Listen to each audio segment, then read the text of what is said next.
The crackle of static fought a losing battle against the frantic news anchor's voice, echoing through the empty cabin. On the old, dust-covered television screen, a blurry handheld video pulsed with an eerie green hue, capturing the impenetrable darkness of a national forest at night. Then it began.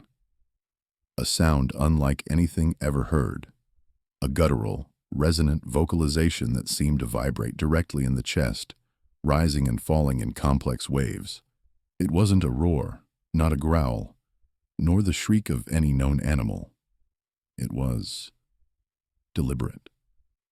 Unintelligible, yes, but undeniably structured, imbued with an almost sorrowful cadence that defied explanation. The reporter, voice trembling with an equal mix of fear and excitement, breathlessly described the recordings, attributing them to an unknown creature, a myth brought violently to life in the quiet wilderness of the Pacific Northwest. Police and park rangers had no answers, merely baffled expressions and hushed warnings for the public to stay away. The incident, now dubbed the Cascade Howls, quickly dominated every news cycle, a tantalizing mystery that science struggled to pigeonhole. Far from the frenetic media circus, nestled deep within the rugged mountains of Montana, lived Dr. Eris Thorne. His cabin was a sanctuary of solitude, a rugged testament to a life deliberately chosen off the grid. Sunlight, filtered through ancient pines, dappled across towering bookshelves, crammed with forgotten tongues and arcane texts. The air hummed with the soft whir of servers and high-end computational equipment, the only concession to the modern world in his otherwise Spartan abode. Eris, a man whose sharp intellect was often overshadowed by his reclusive nature, was a linguist unlike any other. He possessed an almost preternatural ability to unravel the complexities of lost languages, to breathe life back into dead words, to decode ancient scripts that had confounded scholars for centuries. His mind, a labyrinth of phonetics, semantics, and syntax, was a formidable tool, honed by years of academic rigor and a profound, almost spiritual, connection to the power of communication. He sat hunched over a battered wooden desk, a half-empty mug of lukewarm tea, forgotten beside a stack of printouts covered in arcane symbols. The news report played softly in the background, a mere auditory wallpaper to his intense focus on a Mesoamerican codex. The Cascade Howls had been buzzing for days, infiltrating even his hermetic existence through the cabin's satellite internet. Initially, he dismissed it as another sensationalized animal sighting, perhaps a unique wolf cry, or an elaborate hoax. The scientific community, his former colleagues included, had largely adopted the same dismissive stance. But a few days ago, a colleague, knowing Eris's unusual proclivities, had emailed him raw audio files of the recordings, unadulterated by news commentary. Curiosity, a rare spark in his often stoic demeanor, had compelled him to listen, and then to listen again. As the strange vocalizations filled his small study, Eris felt a familiar prickle of recognition, a subtle tremor in the carefully constructed walls of his skepticism. He closed his eyes, letting the sounds wash over him, his brain automatically beginning its complex process of pattern recognition. He heard not random shrieks, but a deliberate rhythm, an undulating melody of distinct phonemes. There were repetitions, inversions, variations on themes. It wasn't the cries of an animal in distress or aggression. It was something far more intricate, something bordering on conversation, a challenge, an enigma beckoning to his dormant genius. Eris's life had been irrevocably shaped by a voice lost too soon. The memory, a phantom ache in his heart, was of his younger sister Lily, whose brilliant mind had been silenced by a rare neurological condition that stole her ability to speak, to form even the simplest words. before ultimately taking her life. He had spent years trying to find a way to communicate with her, learning sign languages, experimenting with assistive technologies, desperate to bridge the chasm between her vibrant thoughts and her failing vocal cords. That desperate, unfulfilled quest had driven his lifelong obsession with languages, with deciphering the unspoken, with restoring the lost. This wasn't just an academic puzzle, it was a deeply personal crusade. He leaned closer to the monitor, the digital waveforms of the audio files dancing across the screen. The initial skepticism that had cloaked him began to fray, exposing a raw intellectual hunger. Everyone else heard primal howls, terrifying and inexplicable. Eris Thorne heard patterns. He heard syntax, nascent and unfamiliar, but undeniably present. He heard what might be inflections, questions, perhaps even statements. This was no mere animal sound. This was a language, albeit one completely alien, utterly divorced from any known linguistic family. The thought sent a jolt of adrenaline through him, awakening a part of his mind that had long been dormant, waiting for a challenge worthy of its immense power. The scientific establishment would scoff, of course. The public would demand proof, something tangible, something that didn't defy every known biological principle. But Aris didn't care for public opinion or peer review in this moment. He saw a code waiting to be broken, a mystery begging for its solution. He saw a task that only he, with his unique blend of linguistic genius and computational prowess, stood a chance of solving.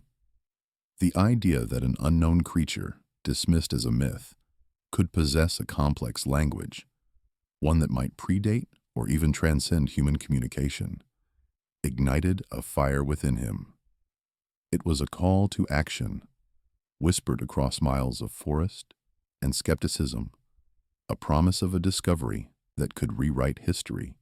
Before we delve deeper into Dr. Thorne's groundbreaking analysis and the shocking truths he unearthed, make sure to subscribe to our channel for more fascinating stories of the unknown and unexplained. The frantic news reports and the complex vocalizations, initially dismissed by the wider scientific community, became Dr. Eris Thorne's solitary obsession.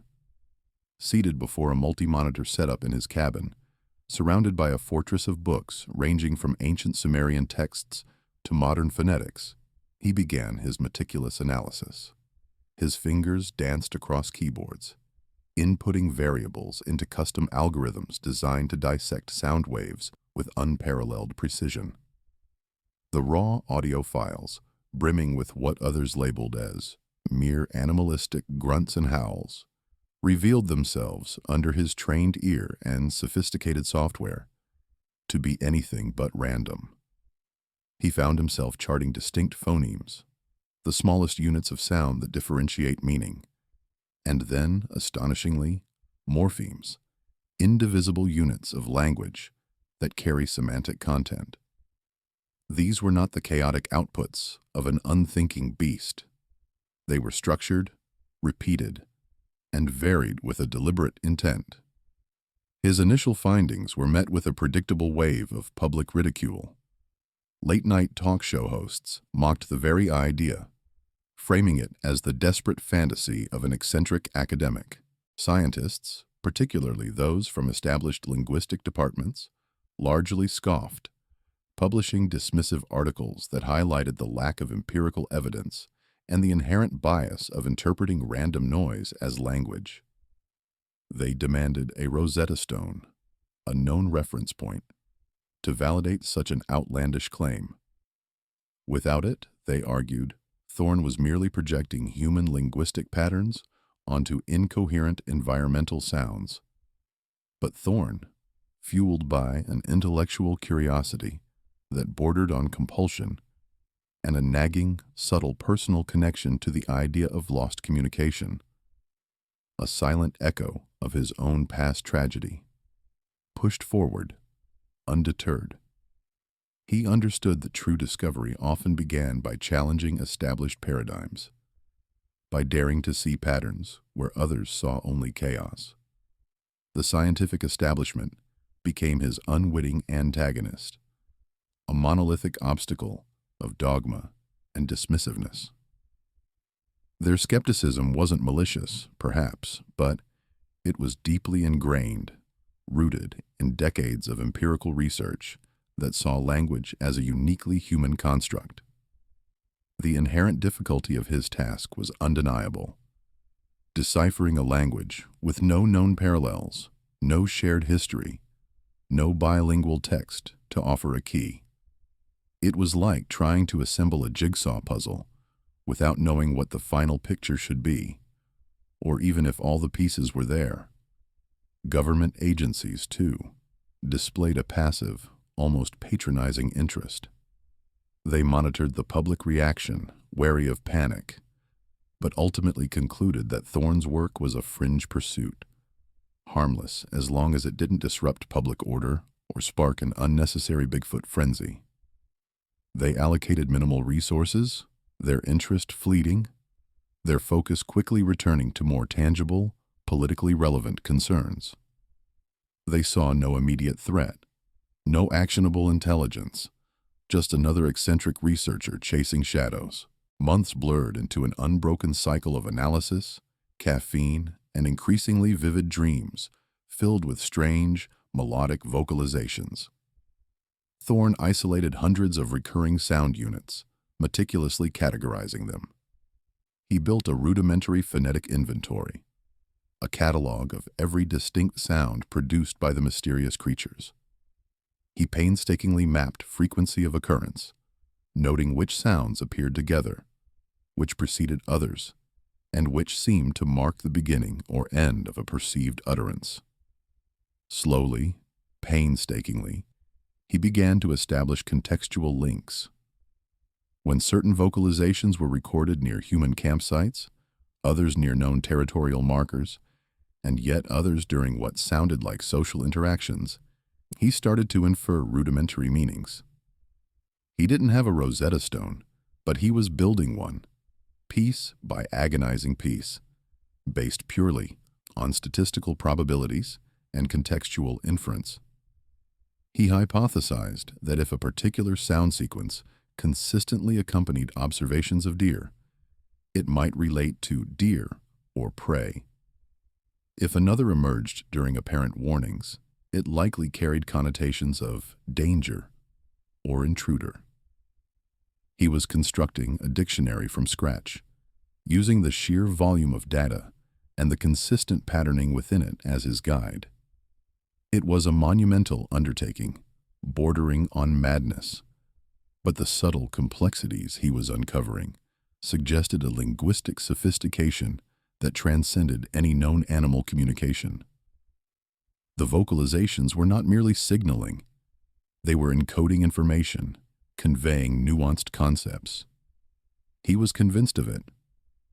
His work was just beginning to scratch the surface, revealing glimpses of a hidden world, a complex intelligence speaking a language that had been echoing in the wild for perhaps millennia, unheard, misunderstood, until now. The silence of the scientific community was deafening, but the silent complexity within the recordings was even louder in his mind, pulling him deeper into the linguistic abyss. His days bled into weeks, then months, a relentless intellectual pursuit that devoured his every waking moment. The initial phonetic inventory he had meticulously constructed, a fragile foundation built on whispers and growls, now began to reveal astonishing depth. Dr. Thorne, hunched over his flickering screens, felt a jolt of exhilaration mixed with disbelief as he mapped out recurring structural patterns. These weren't mere sounds. They were sentences. There was a discernible order, a predictable arrangement of elements that defied random chance. He was looking at grammar, syntax, the very bones of language. The profound realization hit him like a physical blow. This wasn't just a series of sophisticated calls. It was a language as complex, if not more so, than any human tongue. He christened it Forest Speak, a simple, almost unassuming moniker for something so utterly revolutionary. The creatures, or whatever entity produced these vocalizations, were not primitive. They were articulate, communicating with a structure that spoke of intellect and intricate thought. As he delved deeper, the patterns grew clearer, almost vibrating with an ancient energy. He began to identify recurring phrases, not just individual words. And within these phrases, an even more startling discovery emerged. Echoes. Faint, almost imperceptible, but undeniably present, were phonemic constructions that resonated with Proto-Indo-European roots. It was an idea so outlandish, so paradigm-shifting, that his rational mind struggled to accept it. How could a supposedly unknown hominid species, dwelling in the remote American wilderness, possess linguistic elements that mirrored the ancestral language of vast human populations across Eurasia? The implication was staggering, almost blasphemous to established linguistic theories. It suggested a shared, incredibly ancient linguistic tree, or, more controversially, that one had influenced the other in a way no one had ever dared to conceive. Then came the breakthrough, a moment of such clarity that it solidified his conviction. He had been focusing on recordings captured near sites of reported human encounters, particularly those instances where a camper or hiker claimed to have seen or heard something inexplicable. Analyzing these specific audio files, Thorne noticed a particular sequence of sounds, repeated with unwavering consistency. It was a cluster of phonemes, a short burst of forest speak, that always preceded or immediately followed a human presence. He cross-referenced this sequence with the recorded emotional tone, spectral analysis indicating a certain agitated frequency, a low rumble that felt inherently cautionary. He worked tirelessly, stripping away layers of ambient noise, running countless algorithms, until the translation, tentative at first, then absolute in its certainty, materialized on his screen. Stay back. Hours. Or sometimes a more urgent, danger, leave. It was a warning, a territorial marker, a clear declaration of boundaries. The simplicity of the message belied its immense significance. This wasn't merely language, it was communication with intent. It confirmed everything.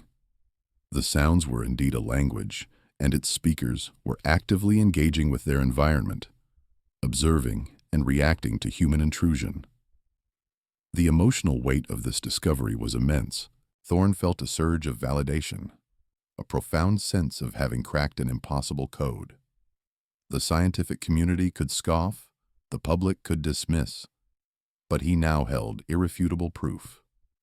The creature known as Bigfoot was not an animalistic brute. It was a sentient being, capable of complex thought and communication. This breakthrough, however, was not without its cost. The solitary work had always been Thorne's refuge, but now it became an all-consuming obsession. The lines between day and night blurred. Meals were forgotten. Sleep became a luxury he could ill afford.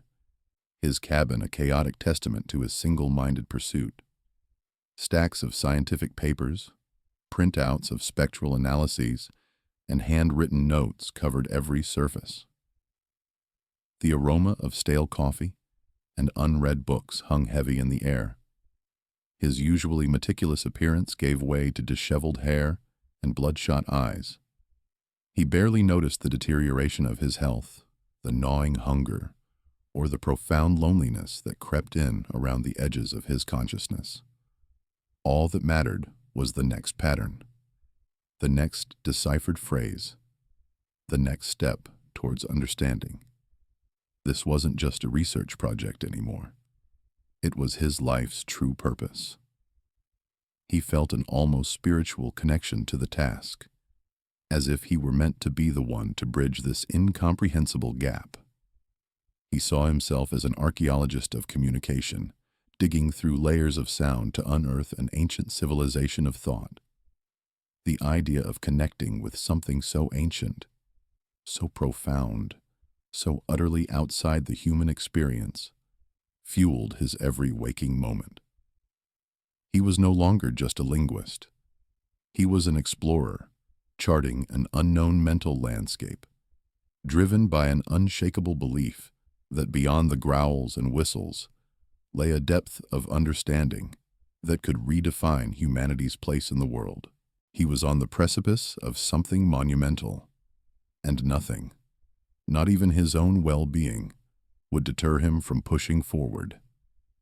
The forest speak was calling to him, and he was answering with every fiber of his being. With the territorial warnings firmly established as deciphered fact, Dr. Thorne plunged deeper into the labyrinthine complexities of forest speak. He refined his algorithms, creating new filters to isolate semantic units and contextual clues. The rudimentary dictionary he had begun to compile now expanded rapidly, revealing an astonishing richness in the language. He discovered phrases that painted vivid pictures of the creature's lived experience, expressions not just of warning, but of observation, perhaps even contemplation. There were references to the shifting shadows of ancient trees, the murmur of hidden streams, the scent of seasonal blooms, and the heavy silence preceding a winter storm. Their language, he realized, was intrinsically woven into the fabric of their environment, a testament to a species deeply attuned to the natural world around them.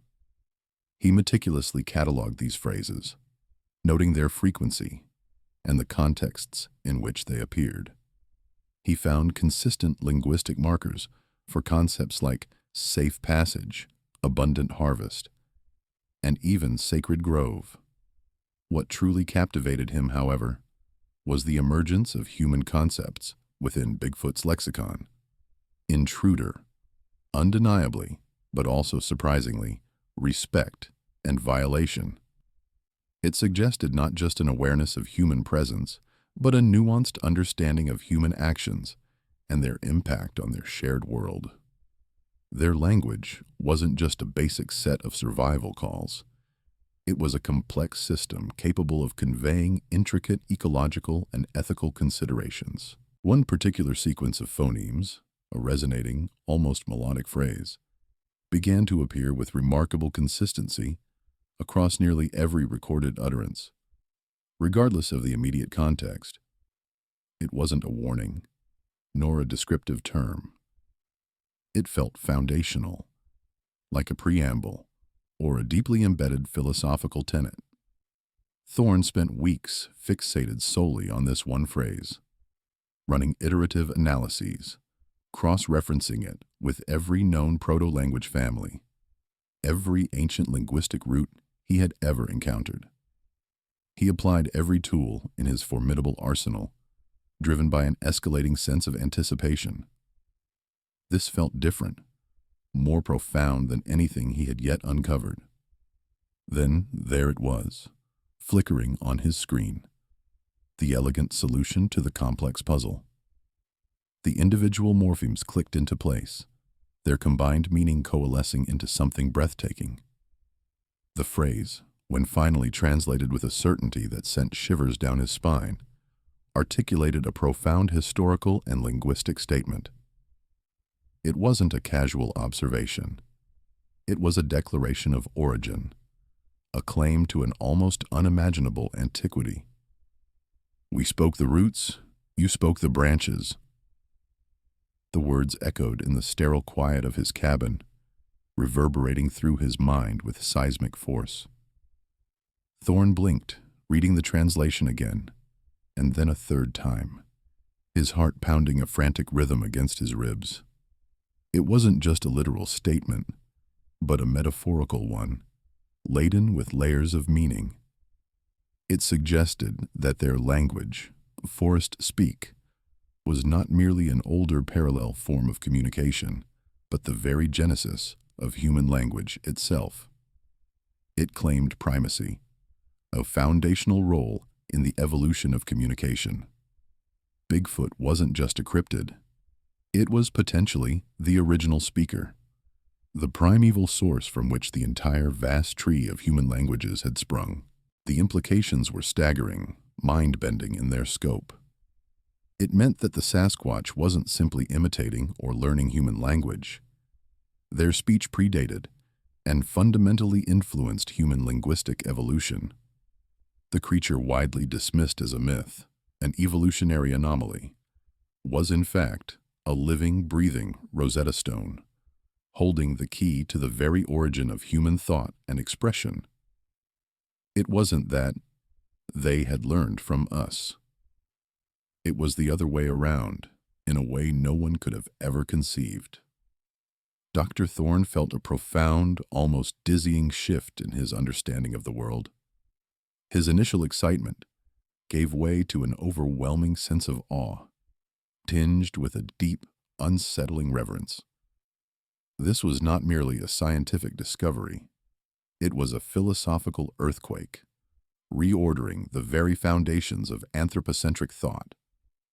Humanity, with its proud linguistic heritage, its libraries filled with ancient texts, its sophisticated dialects, was merely speaking the branches of a tree whose roots ran deep into the heart of the wilderness, through the voices of these forgotten ancient beings. The weight of this revelation pressed down on him with crushing force.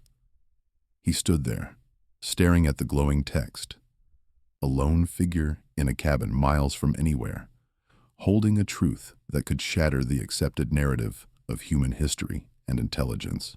The creature, Bigfoot, was not just an unknown primate, but a living progenitor, a guardian of ancestral knowledge, a link to the absolute beginning of human communication. The idea was almost too vast, too incredible to fully comprehend. He felt a profound shift in his own identity, no longer just a scientist, but a witness to an untold chapter of existence. The world, as he knew it, had just changed irrevocably. Thorne's discovery of the elemental warning phrases had been a seismic shock to his understanding, but it was just the tremors preceding the true earthquake. As he delved deeper into the intricate labyrinth of forest speak, translating more complex idioms and narrative structures, he began to perceive a pattern far grander and more profound than mere territorial declarations. These creatures, these supposed monsters of folklore, weren't just communicating with each other or issuing warnings to humans. They were guardians. Guardians of ancient knowledge, living archives of a time when the world was younger, and the lines between species, between understanding, were perhaps not so starkly drawn. The implications were staggering, stretching the very fabric of his scientific worldview. Bigfoot, or more accurately, the species these beings represented, was not merely an unknown primate, a relic of some evolutionary branch. No, they were something far greater, a living link to the very origins of human communication itself. Their language wasn't primitive, a collection of grunts and howls. It was foundational, an language from which human tongues had diverged, a deep root system from which all subsequent linguistic branches had sprouted. He envisioned an ancient tree, its roots deep in the primordial forest, its branches reaching skyward, each human language a fragile leaf, dependent on that unseen ancient source. The phrases he had translated, the ones that spoke of the roots and the branches, now resonated with an almost unbearable clarity. They weren't metaphorical, they were literal. This realization, however, was a double-edged sword. While it illuminated his mind with an unprecedented understanding, it also cast a long, chilling shadow. Word of Thorne's increasingly outlandish claims had begun to leak beyond the confines of his secluded cabin and the handful of skeptical academics he'd grudgingly interacted with.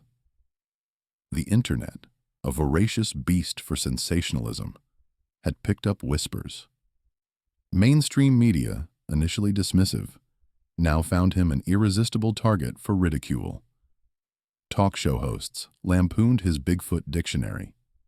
Late-night comedians made him the butt of their jokes, and internet trolls flooded forums with memes depicting him as a deluded recluse.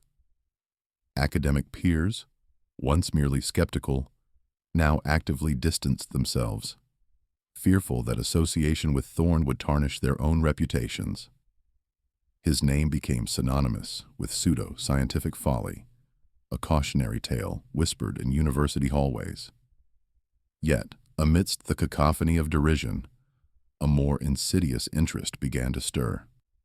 Fringe groups, those who harbored deep-seated beliefs in cryptids, ancient aliens, and government conspiracies, started to take an alarming interest in his work. They saw him not as a fool, but as a reluctant prophet, validating their wildest theories. Emails, initially dismissed as harmless fan mail, grew in intensity and volume, some offering support, others demanding he reveal the truth to the world, and a few containing thinly veiled threats if he didn't cooperate. He caught glimpses of vehicles, unfamiliar and out of place, slowly cruising past his remote cabin, their occupants obscured by tinted windows. The isolation that had once been his sanctuary now felt like a cage, permeable and vulnerable. The weight of this staggering discovery, coupled with the relentless external pressure, began to take a severe toll on Thorne.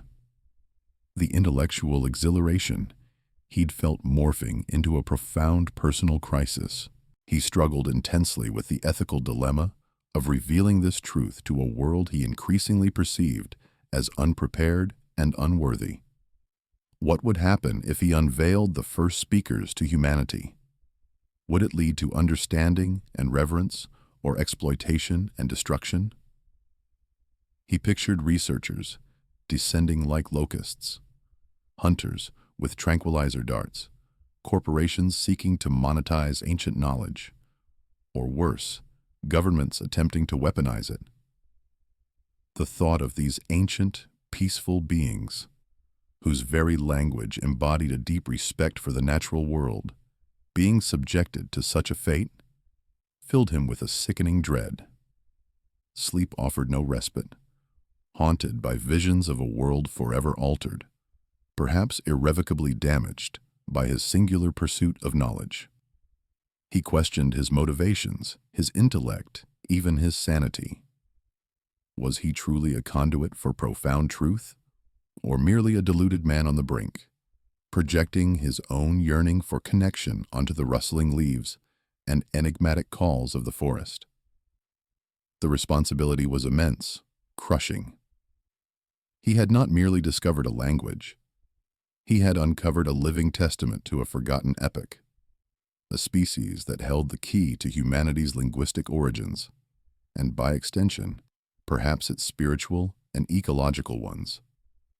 The choice before him was monumental: to protect them by hiding the truth, or to risk everything by revealing it. His life, once a quiet pursuit of academic puzzles, had become a crucible, forging him into something he never anticipated: a reluctant keeper of the world's most dangerous, most beautiful secret. The silence of the forest, once a comfort, now seemed to whisper questions he had no answers for. The profound need to confirm his seismic findings became an unyielding force within Dr. Eris Thorne. He had deciphered the language. He understood its warnings, its territorial markers, its deep connection to the land and the first speaker concept. But understanding was one thing. Interaction was another entirely.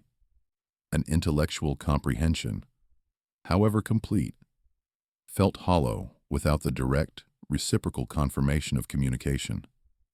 He needed to speak back, to bridge the chasm he had so painstakingly mapped. This wasn't just about proving his theory. It was about honoring the voice he had unearthed. Driven by this singular purpose, Thorne began devising a method to respond. He couldn't simply mimic the sounds.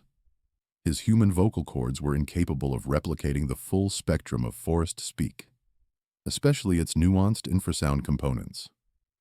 Instead, he meticulously crafted synthesized speech, embedding the simplest, most fundamental translated forest speak phrases into recordings.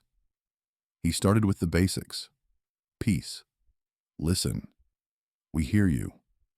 He chose these words carefully, avoiding anything that could be construed as aggressive or intrusive. His goal was not confrontation, but rather an invitation, a tentative offering of mutual respect. He programmed a high-fidelity speaker system, ruggedized for outdoor use, and began his new ritual. Every evening, just as twilight bled into the deep shadows of the forest bordering his remote cabin, he would venture out, placing the speaker in a clearing he had identified as a recurring point of Sasquatch activity. He would play the carefully modulated phrases, broadcasting them into the vast, silent wilderness.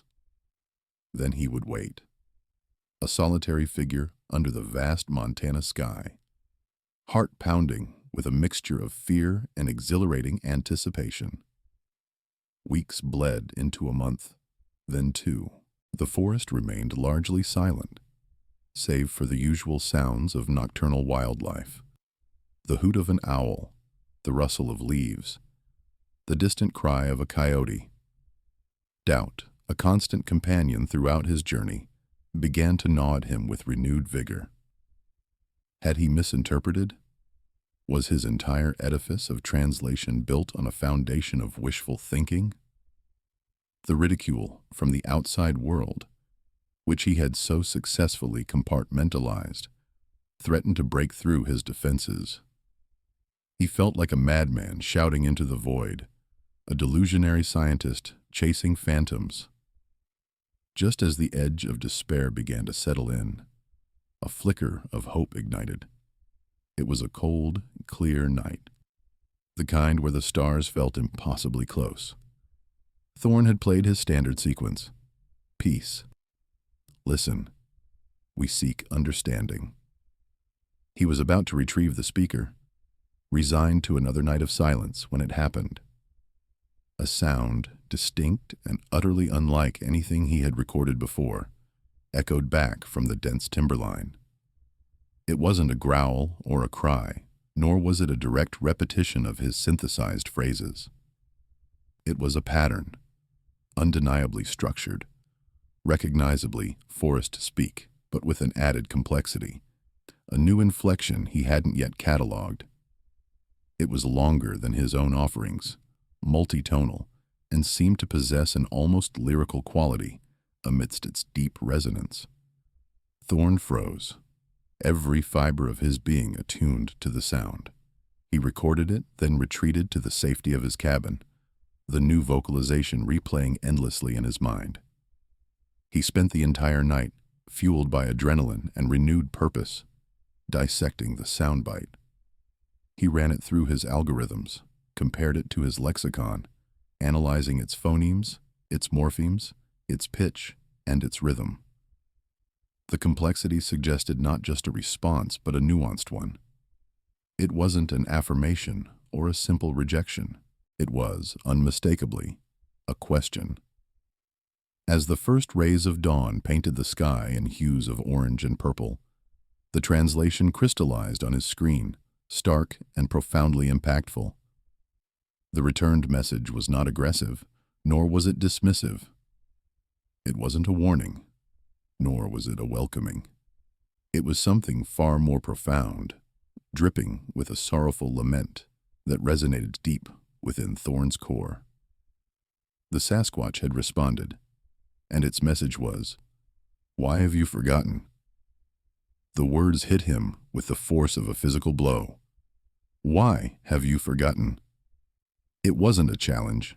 It was a plea, It spoke not of territorial disputes or primitive fear, but of a deeper, ancestral pain.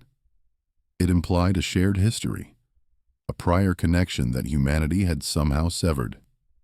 It suggested an intimate knowledge of human existence, a long-term observation that transcended mere coexistence.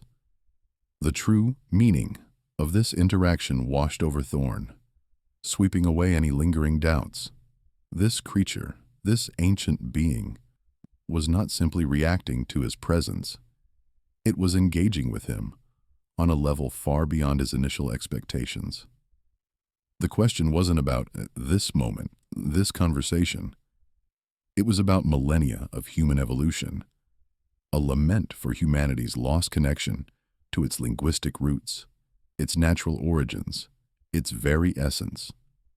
It was a sorrowful echo of the first speaker revelation, a living testament to the idea that the forest speak held the foundational truths that humanity had discarded, or, worse, completely erased from its collective memory. Thorne felt a chilling wave of understanding. They weren't just guardians of the forest.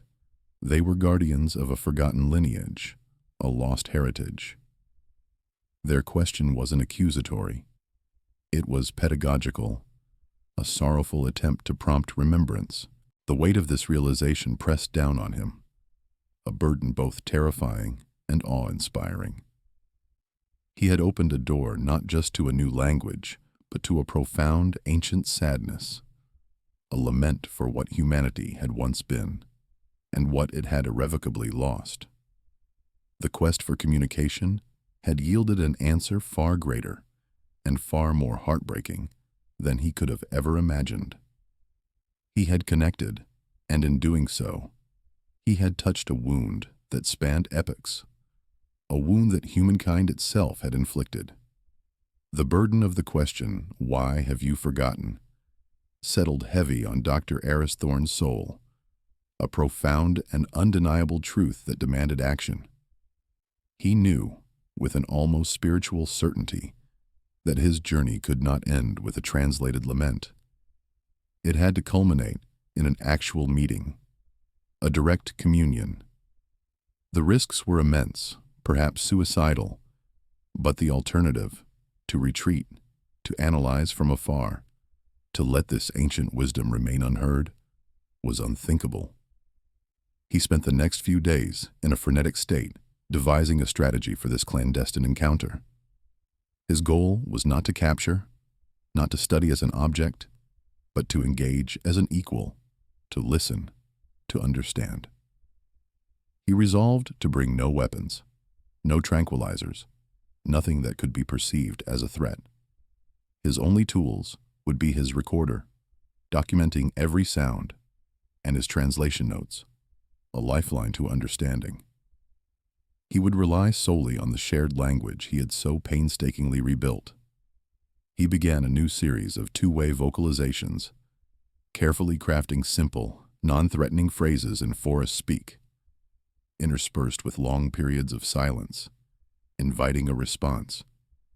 He chose a clearing deep within the forest, a place he had previously identified as a nexus of Sasquatch activity, a place where the vocalizations had frequently converged.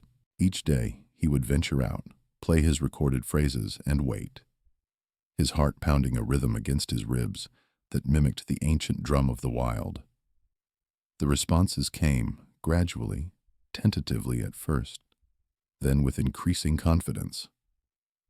The Sasquatch, or one of them, was guiding him, drawing him deeper into their domain, not with aggression, but with a deliberate, almost patient, beckoning. The vocalizations became more personal, less territorial markers, more like navigational cues. Thorne recognized patterns, inflections that indicated direction, distance, even a sense of expectation. He was being led.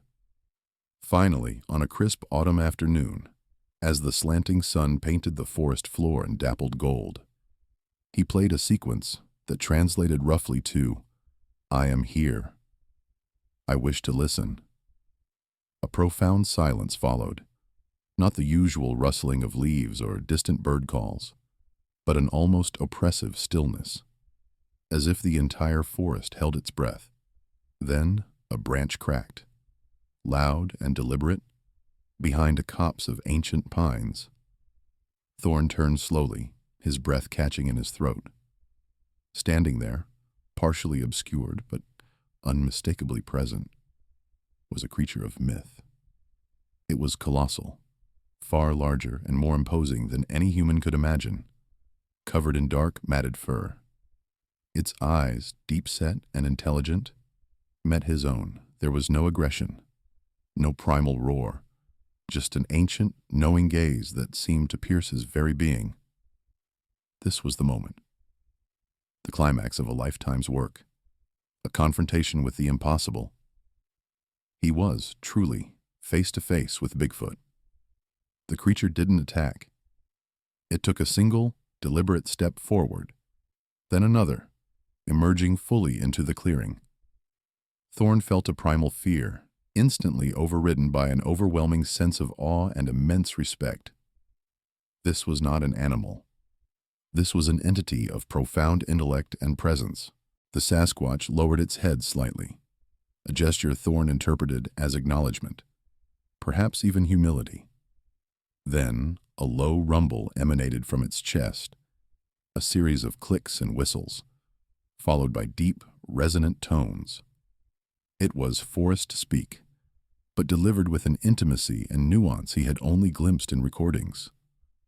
Thorn understood, not just the words, but the intent, the underlying emotion. It was as if the language, having been painstakingly reconstructed, now flowed directly into his consciousness, bypassing the need for conscious translation. The Sasquatch was indeed the first speaker. Its narrative unfolded in his mind.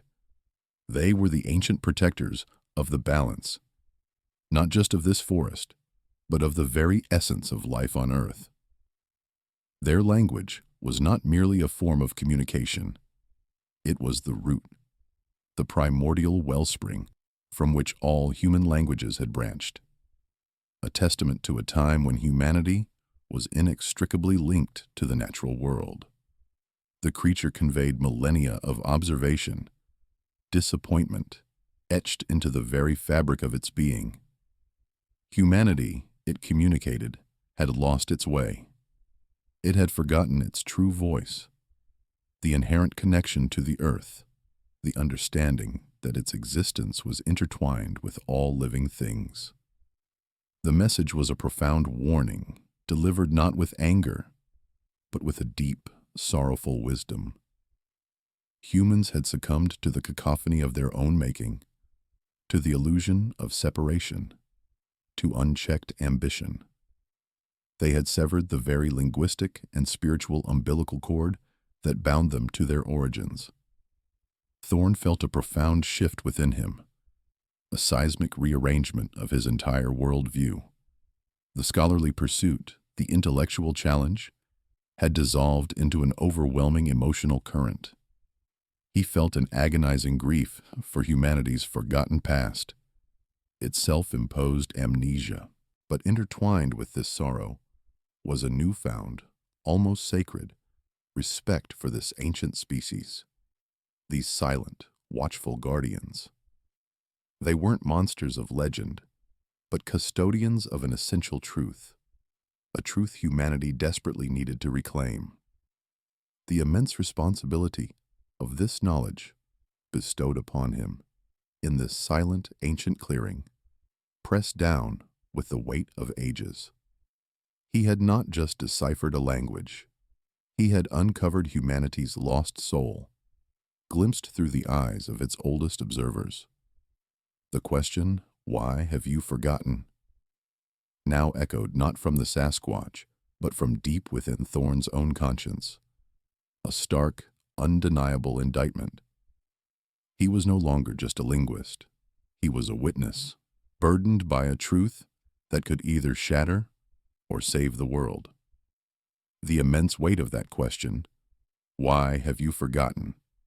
settled upon Dr. Thorn's shoulders, like a shroud woven from centuries of sorrow. It wasn't merely a linguistic puzzle anymore. It was a moral imperative, a revelation that reordered his entire understanding of existence.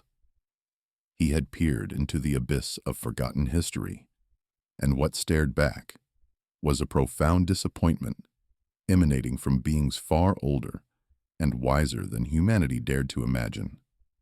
The outline for his life, once defined by deciphering the obscure, was now irrevocably redrawn.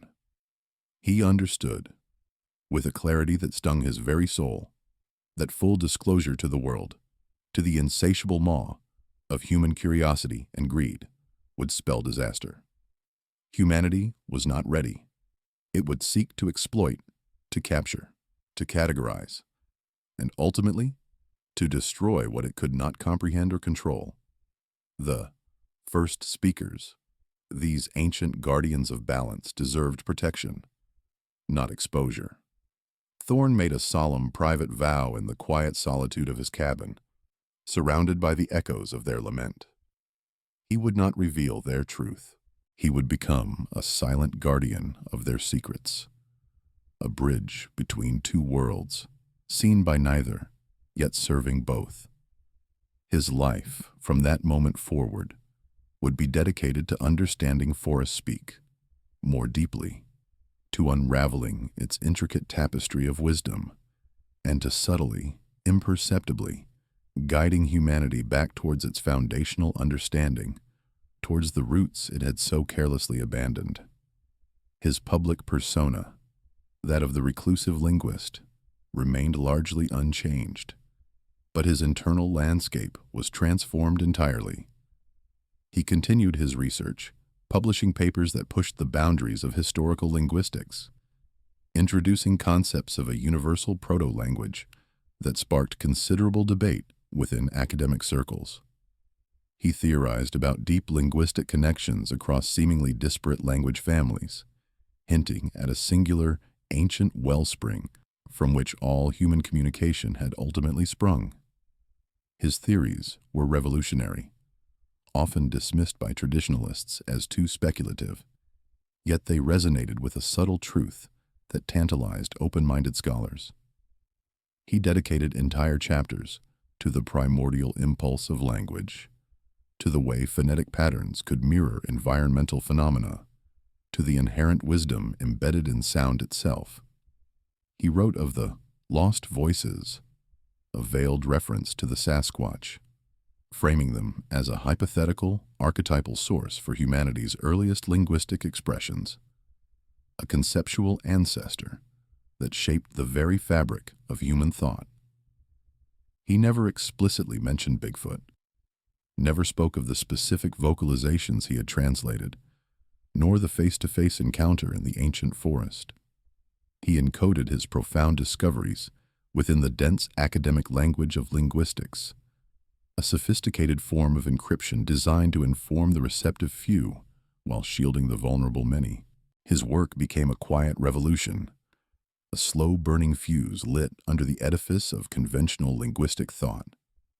He taught, not through direct revelation, but through implication and inspiration, subtly nudging young minds to look beyond the surface, to listen with a deeper ear to the echoes of the past, to seek the foundational truths that lay buried beneath layers of societal forgetting.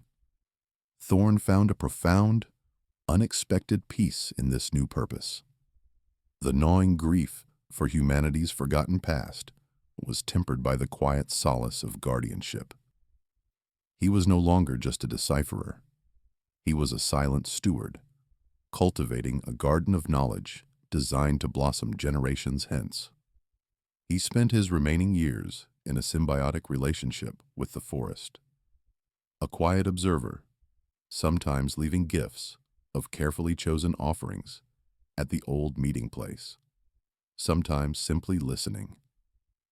He perfected his fluency in forest speak, understanding its nuances not just intellectually, but spiritually. He learned of their deep connection to the earth, their long vigil, their sorrowful hope for humanity's eventual awakening. He never sought further direct contact, understanding that their presence was a gift, not a right. But he lived his life infused with their ancient wisdom, a wisdom that spoke of balance, of respect, of the interconnectedness of all things. His final, seminal work, a tome simply titled The Resonance of Roots, subtly wove together his entire life's learnings, a masterpiece of linguistic theory that posthumously ignited a new paradigm in the academic world. It spoke of a language born not of necessity, but of communion, a primal tongue that resonated with the very soul of the planet. He dedicated it, simply, to the lost voices, a gesture only a handful of his most astute and perhaps most open-minded colleagues might ever truly comprehend. His journey, initially driven by intellectual curiosity and a personal quest for meaning, had transformed him into something far greater, a living bridge between the known and the unknown, a keeper of secrets, and a quiet champion for a forgotten truth. His encounter with the Sasquatch had not just changed his life, it had changed his very understanding of what it meant to be human. He had learned Bigfoot spoke our language first, and in doing so, he understood what truly mattered was not just the words we speak, but the forgotten stories they carry, the ancient wisdom they once embodied. If you're intrigued by the mysteries that lie hidden, that challenge our understanding of the world, remember to subscribe and hit the notification bell for more stories like Dr. Thorne's. What other secrets do you think are waiting to be uncovered in the ancient forests or within the very fabric of our own histories? Let us know in the comments below, and watch our next video for another incredible journey into the unknown, where the lines between myth and reality blur, and every whisper of the wind might carry an untold tale.